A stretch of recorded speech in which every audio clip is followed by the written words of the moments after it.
प्यारे बाबा, अहो भाव, नमन, चरण वंदन।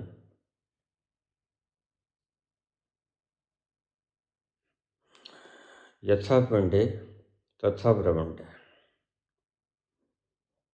इसे अपने अनुभव से समझाते हुए प्रवचन के अंत में आपने कहा कि ब्रह्मांड से कैसे विनती करनी है, ये मैं किसी अन्य वीडियो में बताऊंगा। प्रसंग लंबा है। जब हम किसी संकट में घिर जाएं, कोई ऐसी तकलीफ हो जाए, ब्रह्मांड चेतन है, इसका पूरा का पूरा विज्ञान है। मैं किसी अन्य वीडियो में मुखातिब होऊंगा। बाबा ये रहस्य समझाने की कृपा का हमें कृतार्थ करें। स्वामी प्रेम आकाश, भोपाल से।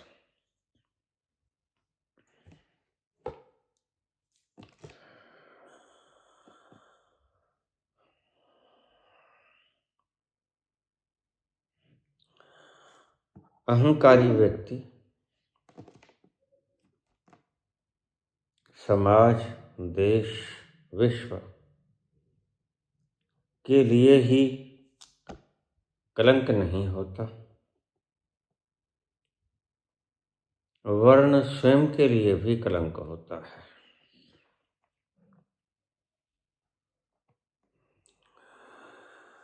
वह खुद तो डूबता ही है, बाकियों को भी ले डूबता है।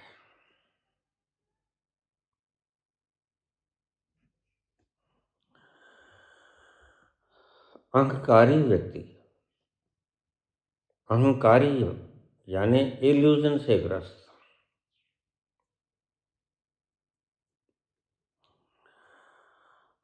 आइए हम प्रश्न पे चलते हैं।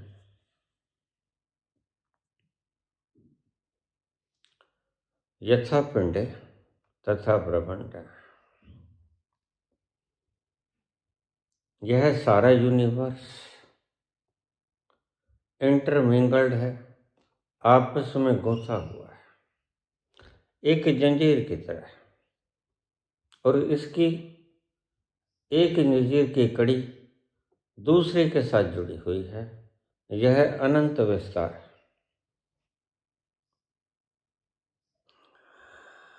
संतों ने जितना कहा जा सकता था उतना कहा, लेकिन किसी भी संत ने इसे समझा नहीं, और वह समझा जा नहीं सकता। अगर कोई इस बात का प्रचार करे कि मेरी समझ में आ गया और मैं समझा दूंगा, तो वह मूर्ख है।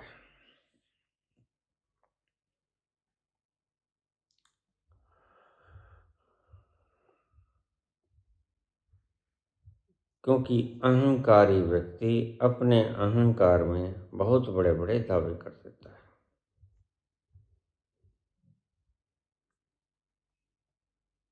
जो उसके वश में नहीं होते पूरे करने। इतने बड़े बड़े दावे मैंने बहुत बार कहा, जो मिट्टी का एक कण नहीं बना सकता, वह परमात्मा होने का दावा करता है। यह अहंकार है। और अहंकारी व्यक्ति एक कलंक है, स्वयं के ऊपर भी, क्योंकि अहंकार का स्वयं का दुख होता है। अहंकारी व्यक्ति को वो दुख भोगना पड़ता है। समाज के लिए भी, क्योंकि उसके क्रियाकलाप समाज को भी दुख देते हैं, विश्व को भी दुख देते हैं।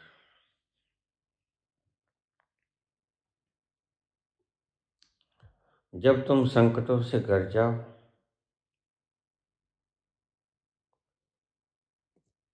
जब तुम्हें चारों तरफ अंधेरा ही अंधेरा नजर आए,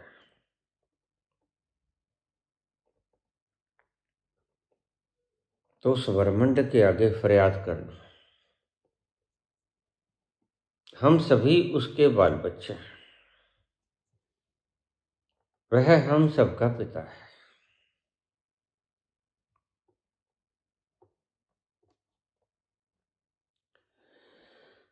ये अंधेरा घना छा रहा,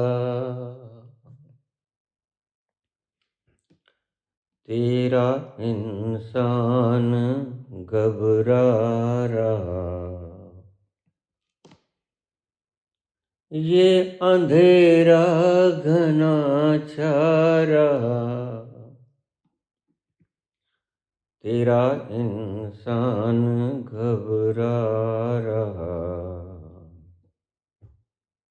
हो रहा बेखबर, कुछ न आता नजर, सुख का सूरज छुपा जा रहा है। तेरी रोशनी में जो दम, तो अमावस को कर दे पूनम। नेकी पर चलें और बदी से टलें, ताकि हंसते हुए निकले दम। ऐ मालिक तेरे बंदे हम।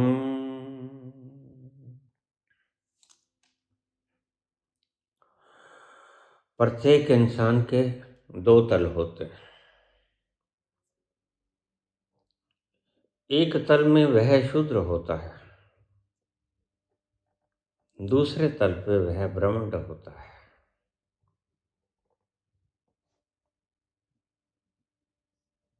यह सारा ब्रह्मांड एक है।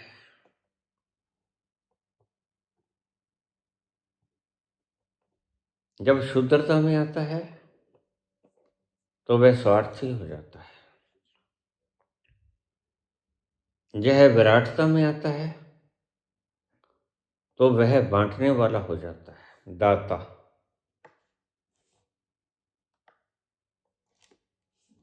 और प्रत्येक व्यक्ति के ये दो तल होते हैं।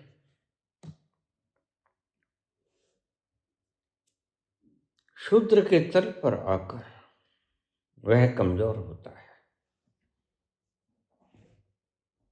शूद्र के तल पर आकर वह पाप भी करता है, पुण्य भी करता है।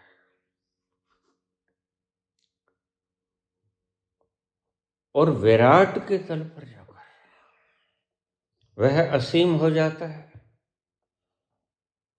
अनंत हो जाता है, उसका कोई और छोर नहीं रहता। शूद्र के तल पर आदमी पाप भी करता है। कुछ पाप छोटे मोटे होते हैं,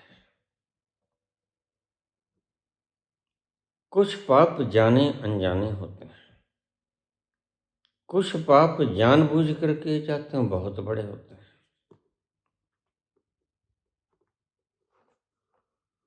और परमात्मा की कर्म व्यवस्था का नियामक लाज नियम उसको उसका फल उसी प्रकार से देते हैं। प्रत्येक व्यक्ति को अपने किए हुए कर्मों का फल भुगतना पड़ता है। वह चाहे शूद्र हो, चाहे परमात्मा अवतरित हो गया हो, कृष्ण हो, राम कृष्ण हो, या शूद्र व्यक्ति हो, प्रत्येक व्यक्ति को अपने किए हुए कर्मों का फल भोगना होता है। इस सर्कल में ले लो ऐसा।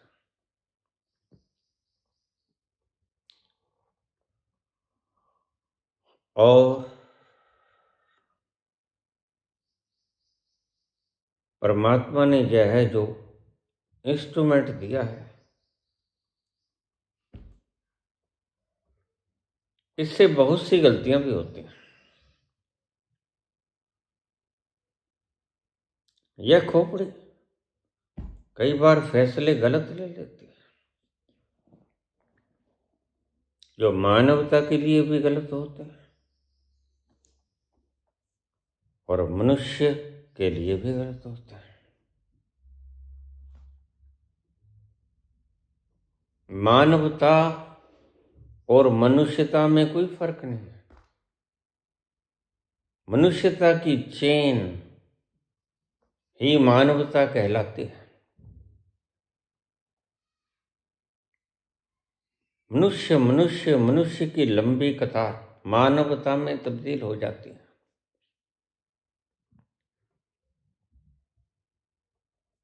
पहली बात,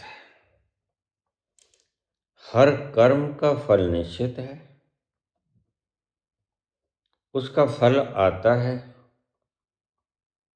और कर्ता को भोगना होता है। दूसरी बात मैंने कही, प्रत्येक व्यक्ति के दो तल होते हैं। एक तल होता है सीमित, लिमिटेड, शूद्र।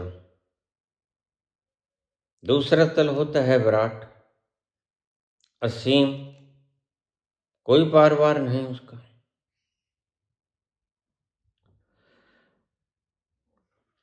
जब व्यक्ति शूद्र से विराट में जाता है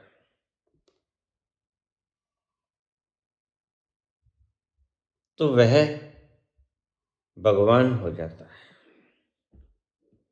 बड़े सरल शब्दों में समझाने की चेष्टा करूंगा।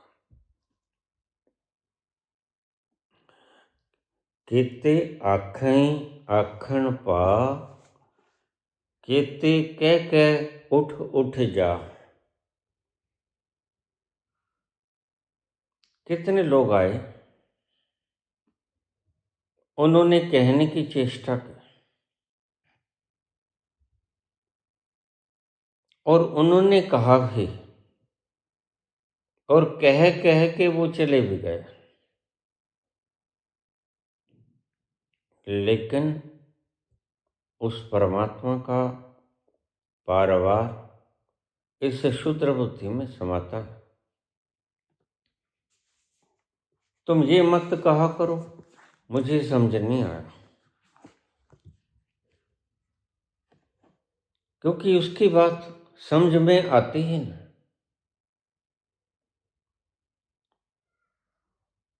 और जो तुम कहते हो हाँ मैं समझ गया, बस मैं भीतर से हंसता हूं।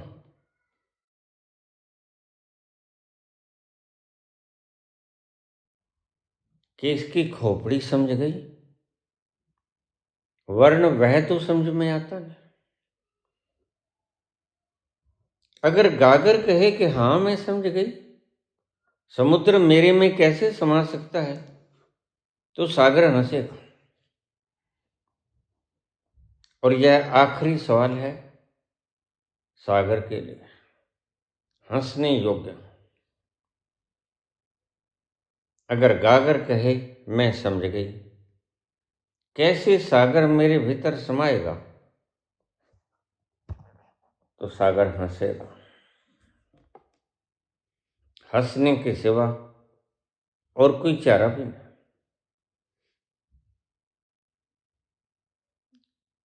केते कह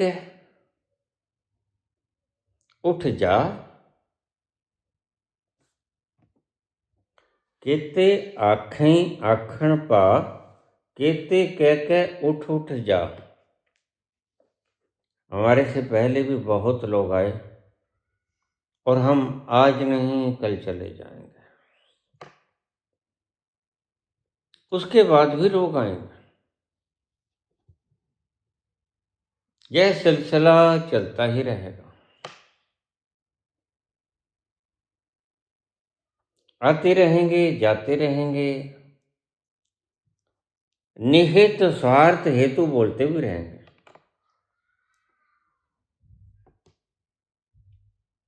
लेकिन ध्यान रखना,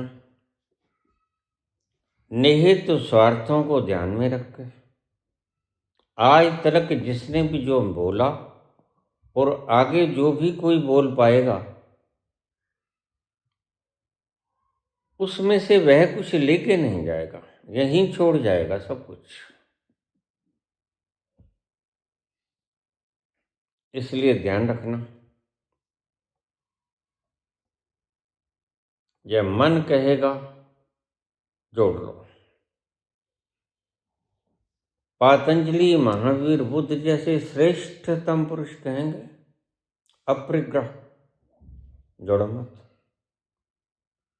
जोड़ो मत। बस सिर्फ अपने शरीर के पालन पोषण के लिए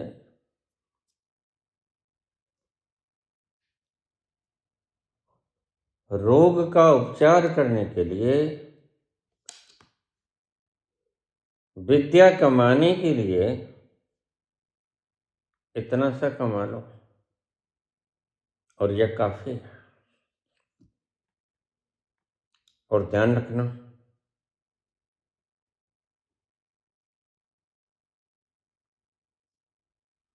जो धन नहीं कमाना चाहता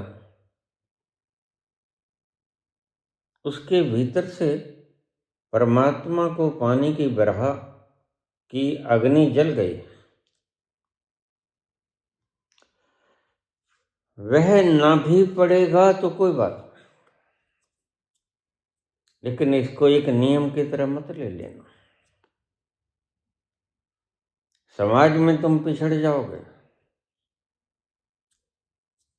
ध्यान रखना, मैं जो बोल रहा हूं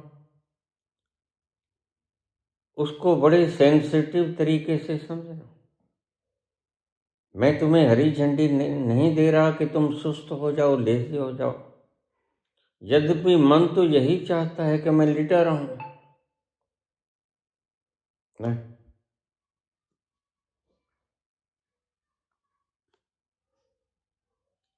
संसार में आए हो तो इस शरीर का भरण पोषण करो, और अगर तुमने अपनी वासनाएं पूरी करनी है तो इतना सा कमाओ, साईं इतना दीजिए जामे कुटुंब समाए, मैं भी भूखा न रहूं, साधु न भूखा जाए। कुछ ऐसे लोग भी तुम्हारे दर पे आएंगे, बुद्ध जैसे, जो तख्त ताज को ठुकरा के आए। उस चुभते हुए कांटे को जानने के लिए कि यह कांटा है क्या जो चुभ रहा है, फिर उनके भिक्षा पात्र में कुछ डाल देना जिससे उनका शरीर गतिमान रहे। शरीर के बिना तुम अपने अंतरिम लक्ष्य पे पहुंच नहीं सकोगे। मेरे शब्द थोड़े से मुश्किल है, आराम से समझना। इससे सरल शब्दों का उपयोग हो भी नहीं सकता।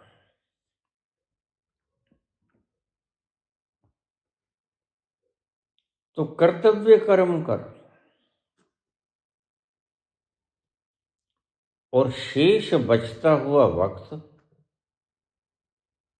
अपनी उस बिरहा की आग को बुझाने में लगा दो, जो किसी मीरा में जगती है, जो किसी नानक में जगती है, दादू में जगती है, कबीर में जगती है।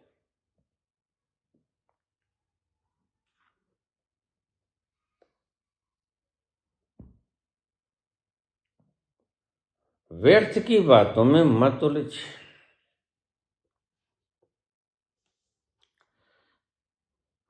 अगर भीतर से इतना बिरहा उठ गया, मीरा कितनी पढ़ी है, अनपढ़। दादू कबीर कितना पढ़े, कागज कलम छुआ नहीं। कबीर कहते हैं मैंने तो कागज और कलम छुआ भी नहीं।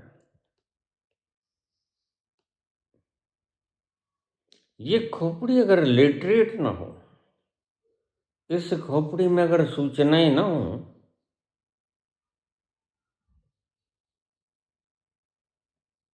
तो आपका कुछ नहीं बिगड़ने वाला। इस खोपड़ी में सिर्फ इतना सा सूचना हो जितना तुम्हारे गुरुदेव ने तुम्हें वह जलती हुई आग बिरहा की उसको बुझाने के लिए मार्ग दिया है। बस उतने से शब्द हो बहुत।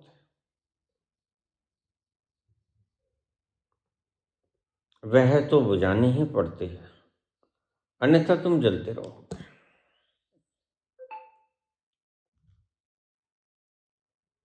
दो तल होते हैं, पहले तल पर आदमी सीमित होता है। सीमित व्यक्ति पुण्य भी करेगा, पाप भी करेगा।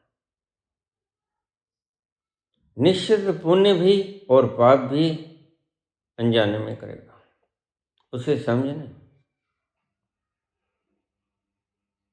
वह बुद्धत्व को उपलब्ध नहीं हुआ।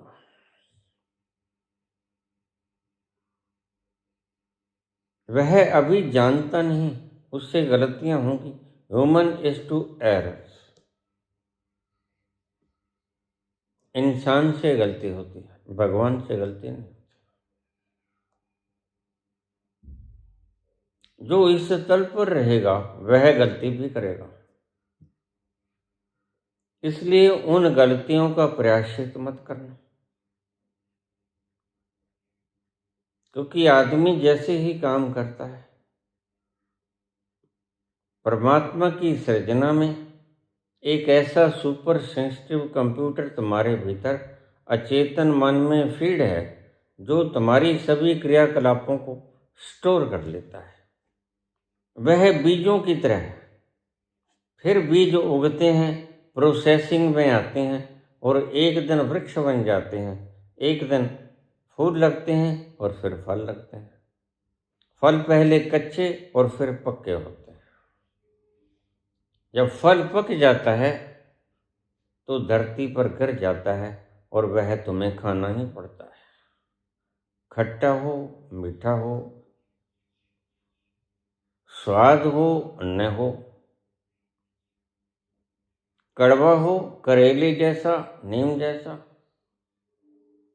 मीठा हो, शहद जैसा।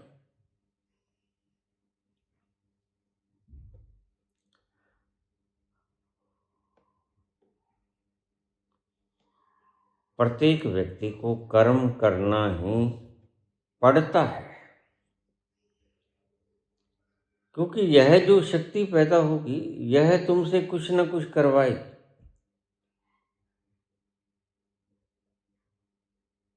फिर तुम कुछ अच्छा भी करोगे, कुछ बुरा भी करोगे।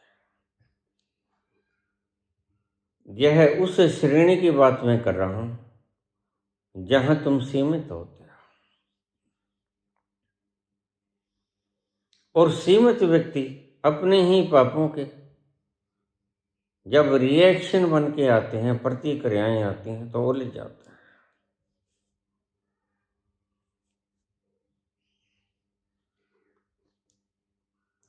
मूल प्रश्न पे आ गए हैं हम।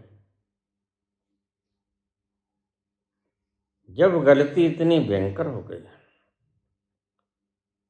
वह ना तो भुगती जाती है और न ही छोड़ी जाती है।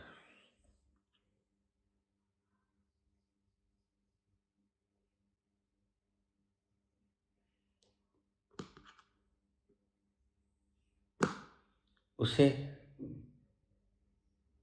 अमावस्या की काली रात, काले मेघों से युक्त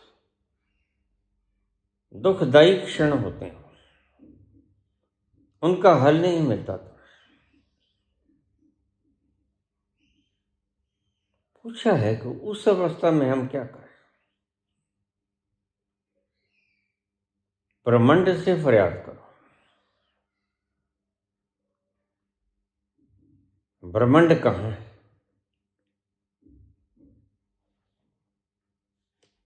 ब्रह्मांड तुम्हारे ही भीतर का एक ऐसा हिस्सा है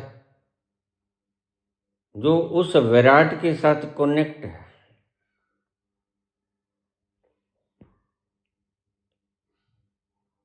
ठहर जाओ, दुखी हो, बहुत दुखी हो,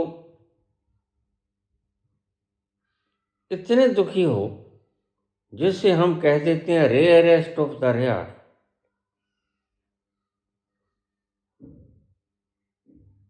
इतने दुखी हो गए तो, और तुम्हें कहीं भी अंधेरे के सिवा नजर नहीं आता कुछ।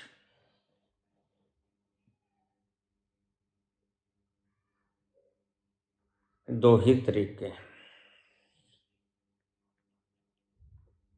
पहला, अगर कहीं तुम्हारे आसपास कोई प्रबुद्ध व्यक्ति बैठा है, सच में प्रबुद्ध है, उसके पास चले जाना, वह तुम्हें रास्ता बता देगा। अगर कुछ भी न मिले तुम्हें, अंधेरा घना हो, हाथ को हाथ भी न दिखता हो, तुम कहीं जा भी नहीं सकते, बड़े फंस गए हो, तो फिर अपने भीतर उतर जाना।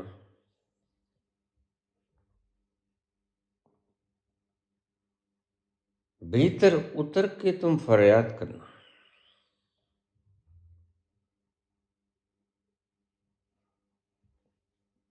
हाथों को सर के ऊपर लगा के,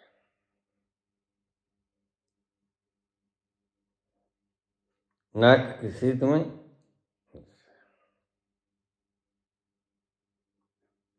यह नाक बिल्कुल तीसरे आंख के पैरेलल जाएगा।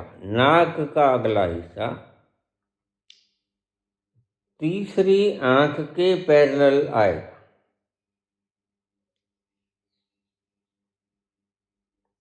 और यही ऊपर जाकर सहस्रार में आ जाएगा। यह एक कनेक्टेड पॉइंट है। इसे फिर समझ लो। नाक का अगला हिस्सा, जो बुद्ध ने कहा कि श्वास को आते जाते देखो, इस नाक का अगला हिस्सा अगर तुम बिल्कुल पैरेलल रेखा खींचोगे तो ये तीसरा नेत्र आ गया, और तीसरे नेत्र से ऊपर तुम जाओगे, यह सहस्रार आ गया। एक ही स्ट्रेट लाइन में नाक की सीध, तीसरा नेत्र और सहस्रार, ये तीनों चीजें आती हैं।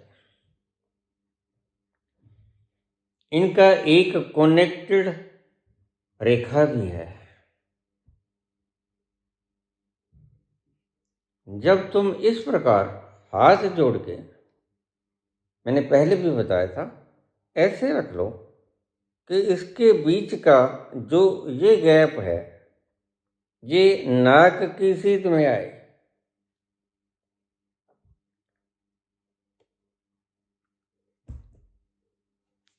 तो ये बिंदु आपस में कनेक्ट हो जाएंगे।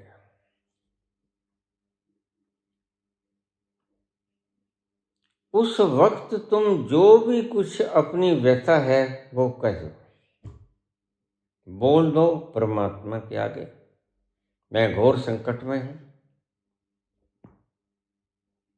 मैं दुखी हूं, मैं कष्ट में हूं, मैंने पाप किए हैं, स्वीकार कर लो। स्वीकार कर लो। इसे ही कन्फेशन कहा ईसा ने। कोई नहीं है तुम्हारे आसपास, तुम अकेले हो। तुम हो और ब्रह्मांड है, तुम्हारा ही विराट रूप ब्रह्मांड सब जगह है। उसके आगे अपनी व्यथा को और 2 4 5 मिनट के लिए लगातार अपनी व्यथा को दोहराते रहो।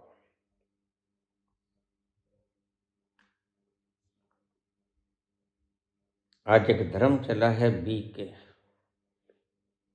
कहते सुबह उठकर तुम कहो मेरे से ज्यादा खुशहाल व्यक्ति और कोई नहीं।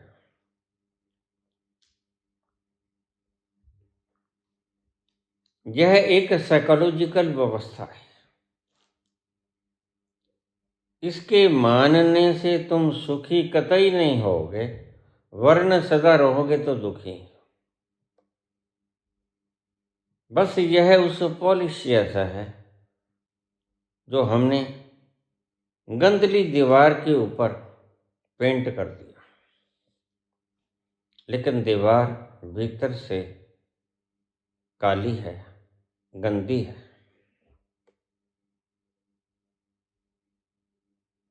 कुछ नहीं होगा, तुम लाख साल भी करते हो।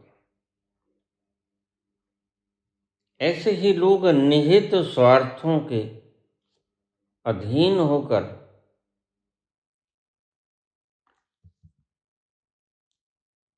पाप कर्म करते हैं।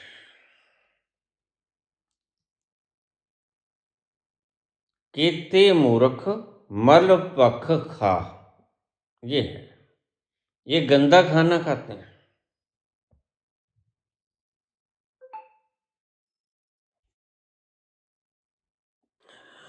बाबा नानक कहते हैं जपजी में, असंख्य गलवड हत्या कमा। बहुत से लोगों का गल काट देते हैं दूसरों को, और खुद के गल को कटवाने से डरते हैं। लेकिन एक्शन का रिएक्शन तो आएगा ही आएगा। यह तो दूसरों की गर्दन काटने से पहले सोचना चाहिए। मैंने कहा अहंकारी व्यक्ति देश, समाज और यहाँ तक कि स्वयं के लिए भी कलंक होता है। असंख्य गलवड हत्या कमा, ये उसकी कमाई है, दूसरों का गला काटना। असंख्य पापी पाप कर जा, बहुत से पापी हैं जो पाप करते करते चले जाते हैं। असंख्य कूड़ियार कूड़े फेरा, असंख्य मलेच्छ मल पख खा। असंख्य निंदक सिर कर ही पार, नानक नीच कहो विचार। नानक कहते हैं यह नीचों का विचार किया, वह किसी का कुछ बिगाड़ते हैं और अपना भी बिगाड़ लेते हैं। अगर इतना सा पाप हो गया है भयंकर भारी, तो पाप भूमि से भी भारी होता है।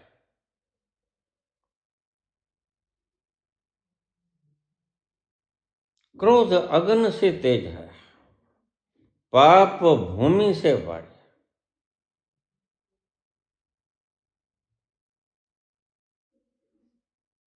जड़ से पतला ज्ञान है,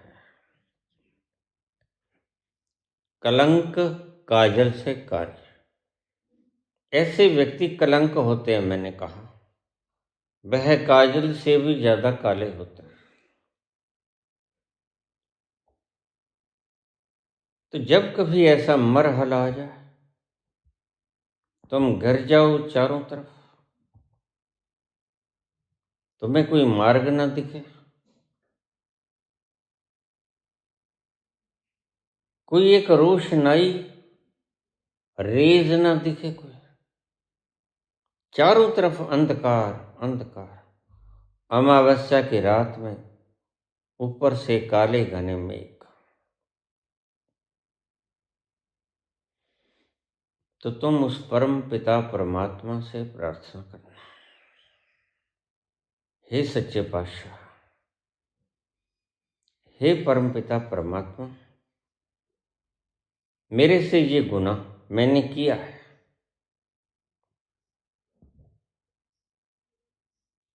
मैं इस गुनाह को स्वीकार करता हूं। मुझे कोई रास्ता दिखा,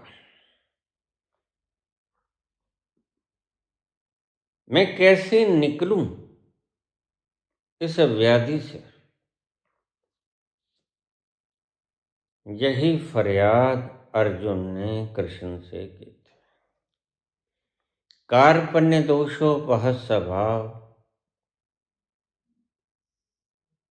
पृच्छामि त्वां धर्म समुच्चेता यच्छ्रेयस्यानिश्चितं ब्रूहि तन्मे शिष्यस्ते अहम शादिमां त्वां प्रपन्नम्। कायरता के स्वभाव के वशीभूत हे माधव, हे भगवान, मैं घर गया हूं, मैं कांप रहा हूं और आपसे विनती करके पूछता हूं, यच्छ्रेयस्यानिश्चितं ब्रूहि तन्मे, मेरे लिए क्या श्रेयस्कर है इस वक्त कि मैं इस व्याधि से पार हो जाऊं।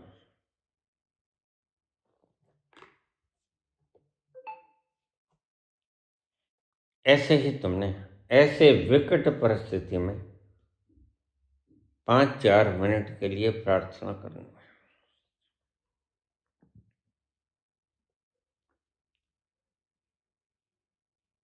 दो तरीके हैं। अगर तो कोई पक्का यकीन है तुम्हें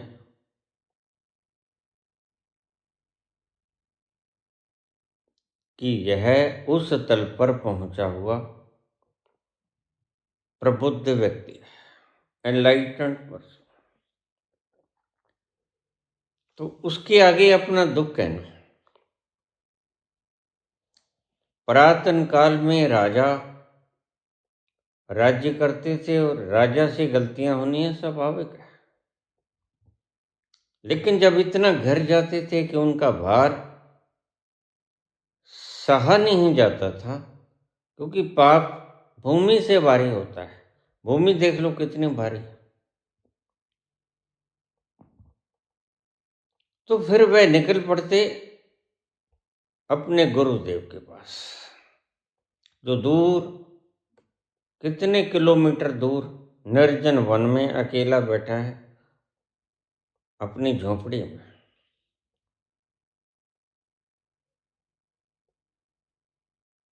जिसकी इच्छा बड़े बड़े धनपति करते हैं। सोने की लंका का मालिक रावण भी करता है। मतलब साफ है, सोने की लंका भी मिल जाए तो सुख नहीं मिला करता। यद्यपि तुम्हारा मन कहता है कि देखें तो, सोने की लंका बनाएं तो फिर देखें। लेकिन जिसके पास सोने की लंका है वह रावण कहता है, कदा निलिम्प निर्झरी निकुंज कोटरे वसन विमुक्त दुर्मति सदा शिरः समंजलि वहन। कदा निलिम्प निर्झरी निकुंज कोटरे वसन विमुक्त दुर्मति सदा शिरः समंजलि वहन।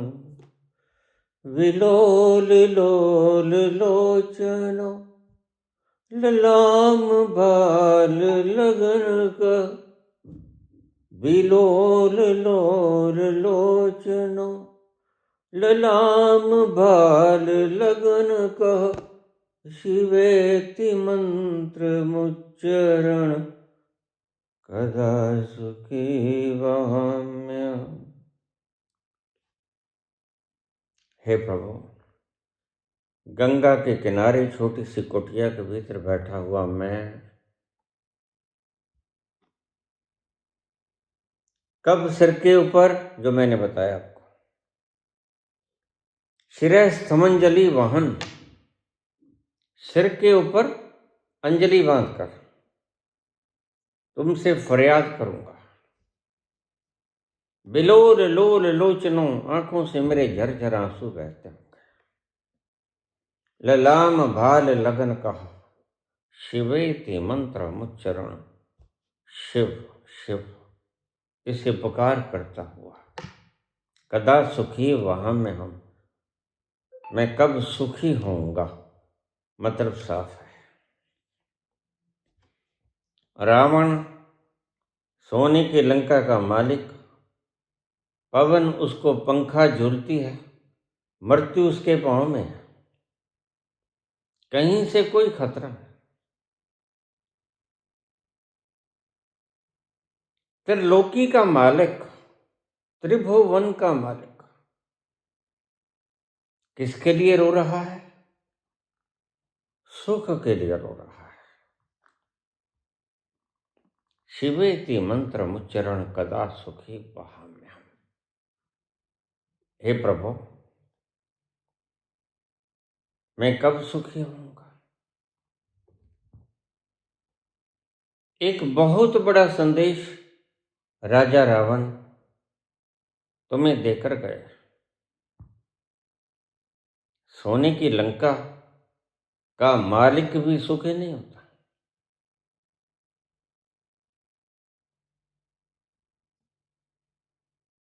सुखी कौन होता है? रावण फरियाद करता है, हे भगवान शिव, हे शाश्वत, हे सदा रहने वाले, आदि सच जुगाद सच, है भी सच नानक होसे भी सच, मेरे ऊपर कृपा कब होगी?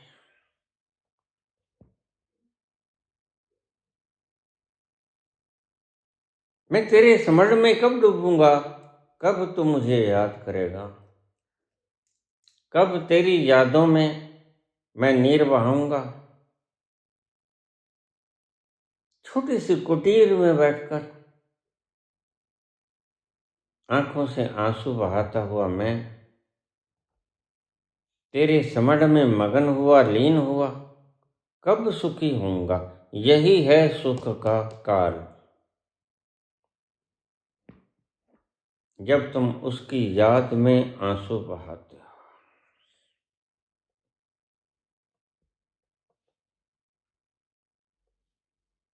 और तुम उसकी याद में आंसू कब बहाते हो? जब वह तुम्हें याद करता है। अगर वह तुम्हें याद नहीं किए तो फिर तुम संसार में खोए रहोगे। पहले वह याद करता है। तुमने देखा, तुम्हारे बिना पूछे अनदनाद शुरू हो जाता है और डॉक्टर इसे टेनिटस की बीमारी कहता है।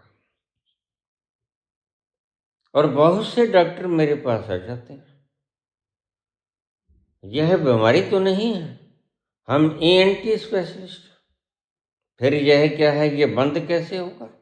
मैंने कहा बंद मत करो, इसका स्वाद चखो। यह परमात्मा तुम्हें पुकार रहा है, उसके घर से पुकार आई। तुम नित्य कर्म भी करो, कर्तव्य कर्म भी करो,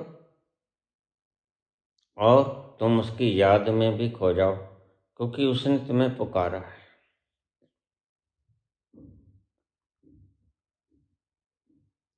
और जब उसकी पुकार एक बार आने लगती है तो जिनको नाद शुरू हो गया वो जानते हैं, जो कभी हटता नहीं।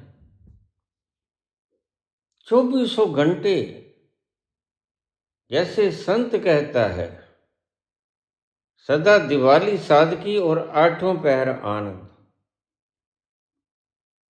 आनंद नाद अपने आप में एक सुखदायी क्षण है। भज मन राम चरण सुखदायक। भज मन राम चरण सुखदायक। यह राम ने तुम्हें याद किया, तुम उसे याद मत करना, तुम इंतजार करना कि वह तुम्हें याद करे, क्योंकि तुम्हारे याद करने से कुछ नहीं होता। एनर्जी लेसनेस के सिवा तुम थक जाओगे, और तुम्हारे याद करने से होता भी क्या है जिसे तुम जानते ही नहीं। उसको याद करोगे भी तो कैसे करोगे? नाम उसका कोई है न, यह व्यर्थ की बकवास। यह लोग धंधा करने वाले व्यापारी, निहित तो स्वार्थों के अधीन। और मैंने पहले ही बताया, एक रेत का कण यहां से कोई कभी लेके नहीं गया, और यहां से कोई कभी लेके नहीं जाएगा, यहीं छोड़ जाएगा। फिर भी इसे मूढ़ता की पराकाष्ठा कहा जाए या ना कहा जाए? बिल्कुल कहा जाए, यह मूढ़ता की पराकाष्ठा है। पता है नहीं जाएगा साथ, पता है पड़ोसी भूखा है, पता है मेरे सामने सड़क के ऊपर कोई भूखा नंगा सर्द रात कांप रहा है, पेट खाली, फिर भी तुम मजे से रजाई लेके सो जाते हो। एक शायर ने कहा है, जहां भी जिस भी बस्ती में कोई भी भूखा सोता है, वहां बस्ती ही बस्ती से खुदा नाराज होता है।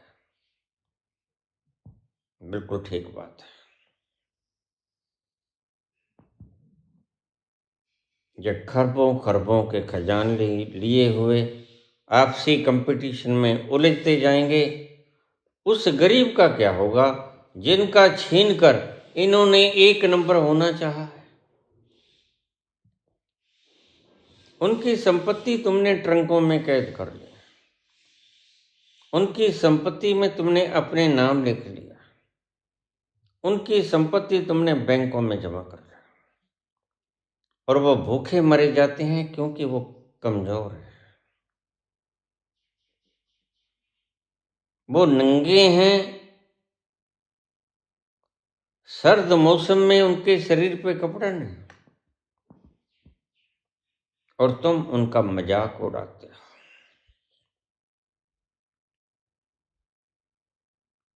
लेकिन ध्यान रखना, सोने की लंका का मालिक रावण भी दुखी है।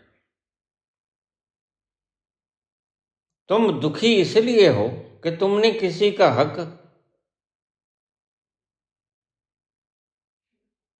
अपने बैंक अकाउंट में डाल लिया, अपने संदूकों में डाल लिया।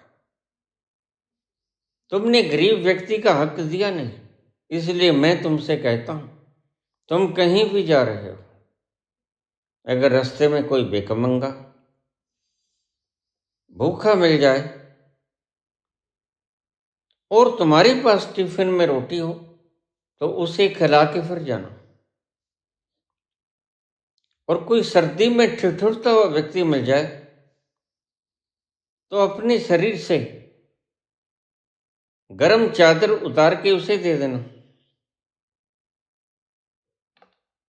तुम पाओगे, तुम जहां जाओगे, तुमने अगर एक दान किया तुम्हें 10 मिल जाएगा। दे दुनिया 70 आखिर।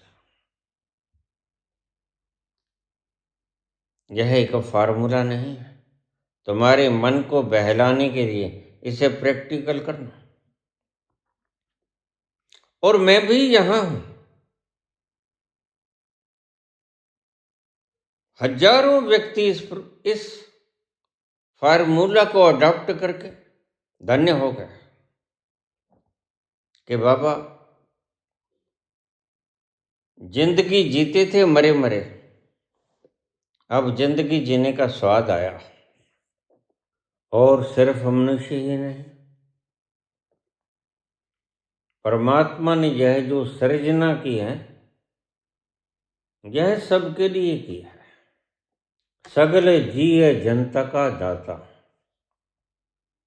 सब जीव जंतु का बताता है। और उसने यह सारी सृजना सब जीवों के निमित्त की है और तुमने सबके हक खा लिए। तुम्हारे पेट भर जाएंगे निश्चित रूप से, तुम्हारे शरीरों के ऊपर कीमती वस्त्र होंगे, तुम्हारे ऊपर कीमती शॉल जो होंगी, और तुम्हारे जनाजे में भी सोने के कफन होंगे, सोने के जनाजे होंगे।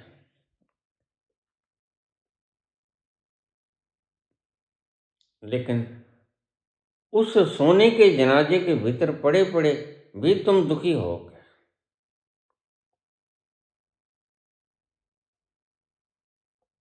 यही फरियाद करता है रावण।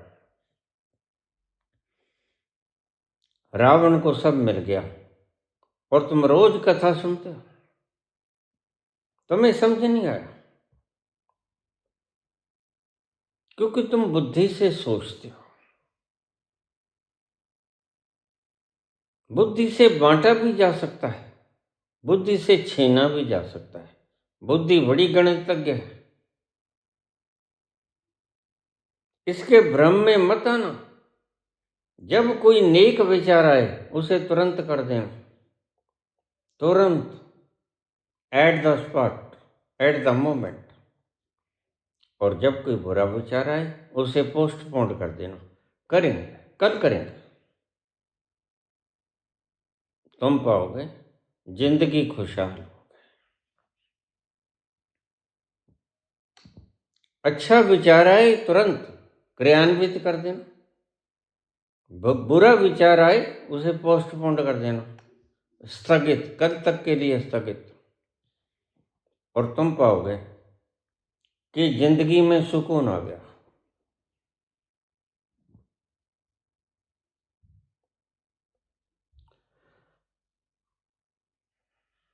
जब जीवन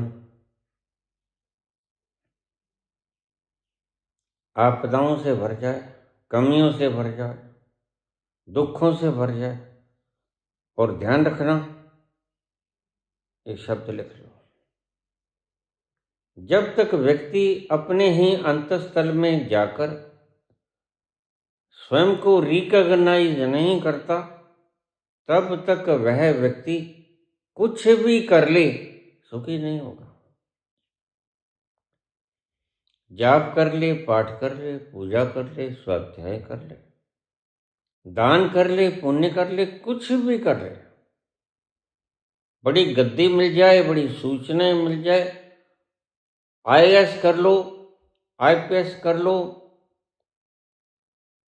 कुछ भी गद्दे नशीं हो जाओ, कितनी भी सूचनाएं तुमने धरती की इकट्ठी कर ली, ये तो आज आर्टिफिशियल इंटेलिजेंस में भी तुमसे ज़्यादा है,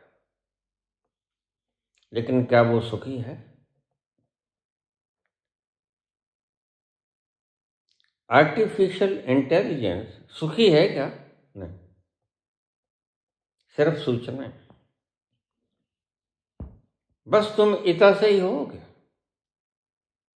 लोगों को तुम सूचनाएं बांट दोगे, सुख नहीं बांट सकोगे। और बात तो जनाब सुख की है।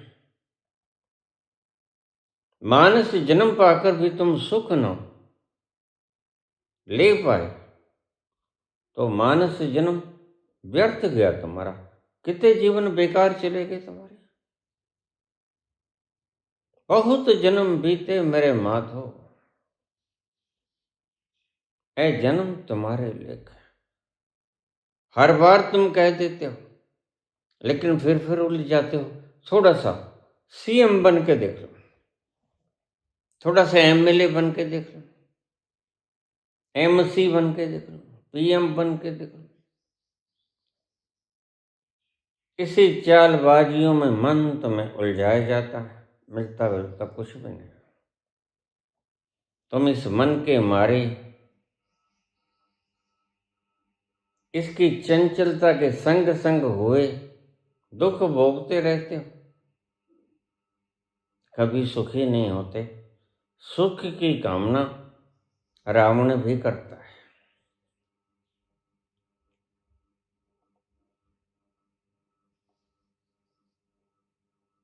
जब तुम अंधकार से घिर जाओ, चारों तरफ घने काले बादल, परमात्मा से प्रार्थना कर,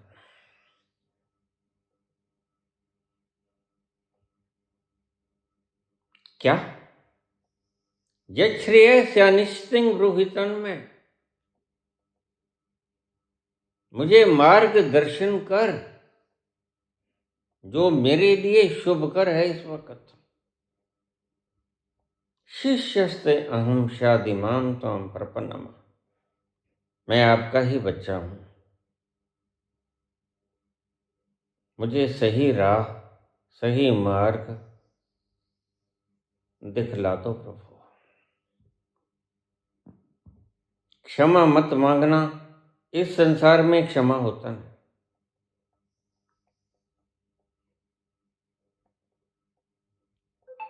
क्षमा तो तुम ही तुम्हारे आप को कर सकते हो, वो थोड़ा सा जुदा मसला है।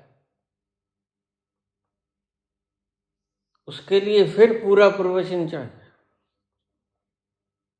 चाहो तो फिर पूछ लेना, लेकिन मैं कहता हूं क्षमा मत करना अपने आप को, क्योंकि तुम क्षमा करके फिर पाप करोगे।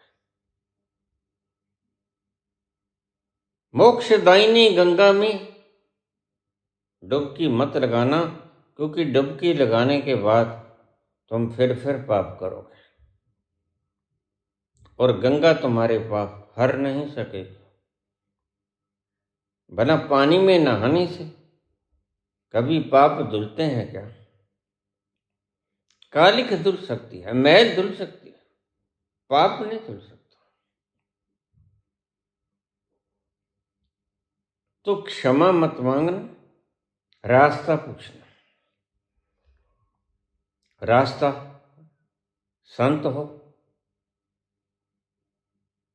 संत न मिले तो अपने ही भीतर उतर जाओ। वह दुनिया का रखवाला सर्जनहारा तुम्हारे भीतर ही तो बैठा है, उससे पूछ लो। वह तो सब जगह जहां तुम जाओगे वहां तुम्हारे संग संग चलेगा, तुम उससे छोड़ नहीं सकता। तो उससे फरियाद करना, मार्गदर्शन मांगना। और जैसा मैंने तुम्हें पोस्चर बताया, इस पोस्चर से श्वास की प्रथम नासिका पुट से लेकर तीसरा नेत्र और सहस्रार तक इस जद में आ जाता है। फिर वह वैज्ञानिक पहलू है। फिर तुम अगर पूछना चाहो तो मैं तुम्हें यह भी सविस्तार बता दूंगा, यह भी एक प्रवचन का मसला है। माफ यहां कोई किसी को नहीं कर सकता। माफ तो तुम ही अपने आप को कर सकते हो, वह तुम्हें मैं बता दूंगा, लेकिन तुम माफी मांगना मत। हालांकि मन कहेगा कि ये ठीक है, पाप भी कर लो और माफी भी मांग लो, फिर पाप करो। हमारे हिंदू धर्म में ऐसी ही बकवासों की भरमार है। प्रायश्चित कर लो, गायत्री मंत्र का जप कर लो, दशमांश हवन कर लो, पापों के लिए क्षमा मांग लो। जैन धर्म में भी ऐसा है। हिंदू धर्म जैन धर्म में ज्यादा फर्क नहीं है, 5 पीढ़ियों का फर्क है। मनु जी महाराज से सनातन शुरू हुआ और 5वीं पीढ़ी से ऋषभ देव से जैन धर्म शुरू हुआ। बस इतना से ही फर्क है। एक ही पिता की संतान है। एक पिता एकस के हम वारस, एक के ही वारस हैं, एक ही हमारा पिता है, जो निहित स्वार्थों से भाई को लड़ा के आग जला के कत्लो गारत करवा के खून सड़कों पर खिंडा के जो ऐसे कुकृत्य किया करते हैं, उनके लिए कोई नरक परमात्मा ने बनाया नहीं। बस वो यहीं दुख भोगते रहते हैं। जीवन नहीं, जीवनों पर्यंत हजारों जन्मों तक वह पाप भोगते हैं। कोई कुंभी पाक नरक नहीं होता, ना ही कोई स्वर्ग होता है। यही धरा स्वर्ग भी है और यही धरा नरक भी है। तुम देख लो, यहां एक संत बैठा आनंद की जिंदगी जीता है और उसकी कोई चाहत नहीं। और यहां एक राजा बैठा भिक्षा पात्र उठाए वोटों की भीख मांगता है, वह भी इस धरा पे है। ऐसे पाखंडी, जालसाजी, झूठ बोलने वाले, लुटेरे, आपका धन द्रव्य छीनने वाले, नाम दान देने वाले व्यापारी भी यहीं बैठे हैं। मैं जानता हूं क्यों। घट घट के अंतस की जानत, भले बुरे की पीर पछानत। मैं सबके भीतर विद्यमान और भीतर विद्यमान हूं, इसलिए मैं सबको जानता हूं। मैं जानता हूं कि ये झूठे हैं, इन्हें कुछ मिला नहीं। अगर मिला होता तो इतने बड़े बड़े डेरे खड़े ना करते। सुख के लिए डेरों की आवश्यकता कहां होती। सुख के लिए 100 200 करोड़ रुपए की महल मंजिलें लेना कहां जरूरी होता है। यह ठग हैं, यह व्यापारी हैं और मैं इनके फायदे के लिए भी बोल रहा हूं, क्योंकि कर्मों का फल भुगतना ही पड़ता है। आज नहीं कल इनको भी भुगतना पड़ेगा। वक्त तुम्हारा तो ये गंवाएंगे ही। ये मूर्ख ये नहीं जानते कि हम अपना भी वक्त गंवाते हैं, और जब हम हजूरों को सौंप के जाएंगे गद्दियों को, वक्त उनका भी खराब हो जाएगा। जो तुम्हारे गुरु सौंप के गए थे, वक्त उनका भी खराब हो गया। कोई नहीं पहुंचा, मैंने सब खंगाल लिया। इसलिए सबका वास्तविक चरित्र क्या है वो मैंने बेखौफ बोल दिया है। इनमें से न कोई पहुंचा है। यह एक गिरोह था डाकुओं का। इनमें 6-7 लोग थे। उन्होंने अलग अलग स्थान पर जाकर ऐसे ही डेरे खोल लिए, लूटपाट मचा रहे हैं। जैसे राजनीतिक गिरोह नहीं होते, ये अमित शाह है, ये नरेंद्र मोदी है,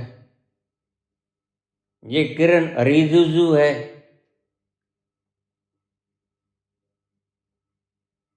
ये चोबे दुबे है, नाम तो भूल गया मैं। यह व्यर्थ की ही बकवास करता रहता है हर वक्त।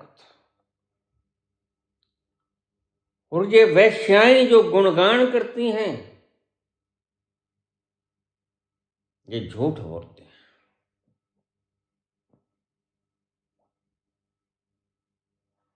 और बाबा नानक कहते हैं, जो उस सत्य को बोलने की चेष्टा करता है, ये तो झूठ ही बोलते हैं। वो जाने जित्तियां मुंह खाए, उनके मुंह के ऊपर जितनी जूतियां पड़ती हैं वो जानते हैं बाद में। तो ये डाकुओं के गिरोह हैं, राजनीतिक हैं, कुछ धार्मिक हैं, आध्यात्मिक नहीं है। धर्म और अध्यात्म का फर्क मैं किसी वक्त समझाऊंगा, ये भी पूछ लेना। ये भी कई प्रवचनों की लड़ी है। तो ये डाकुओं के गिरोह हैं, इन्हें भ्रम है क्या वही रावण वाला, सोने की लंका जुड़ जाएगी तो मैं सुखी हो जाऊंगा। लेकिन ये नहीं जानते कि सोने की लंका वाला भी परमात्मा से क्या मांगता है। कदा निलिम्प निर्झरी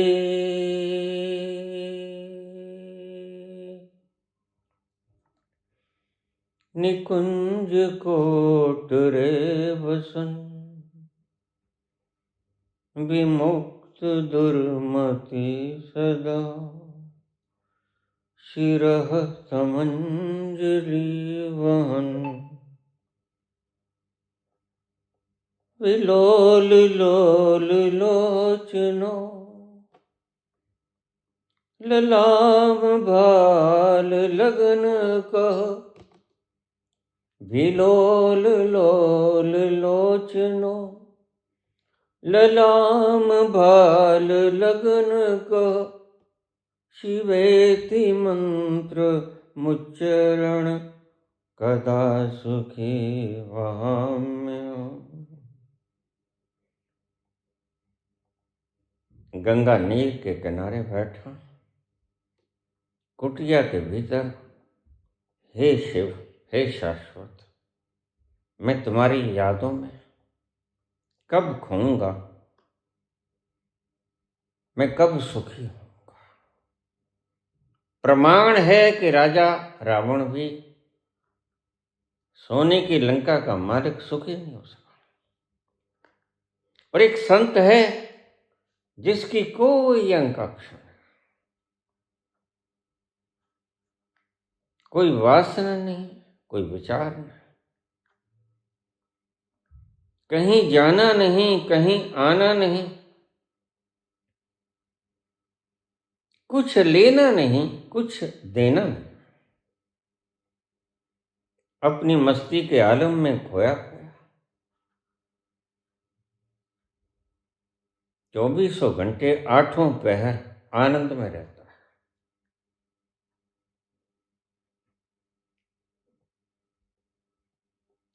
न कछु लेना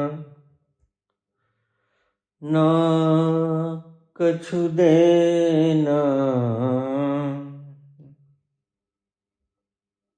न कछु लेना न कछु देना, कबीरा मगन कबीरी,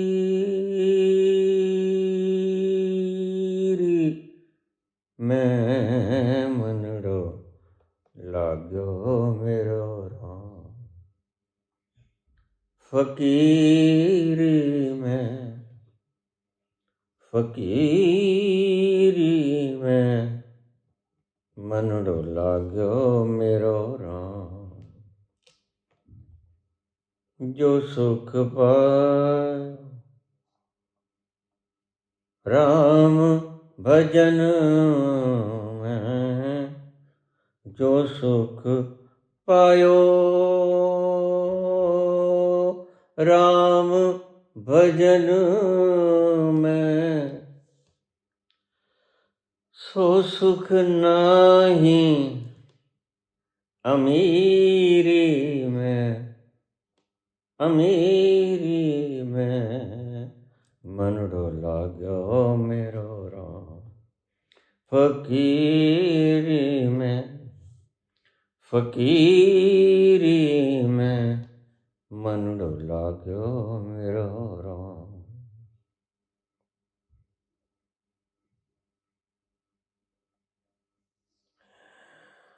धन्यवाद।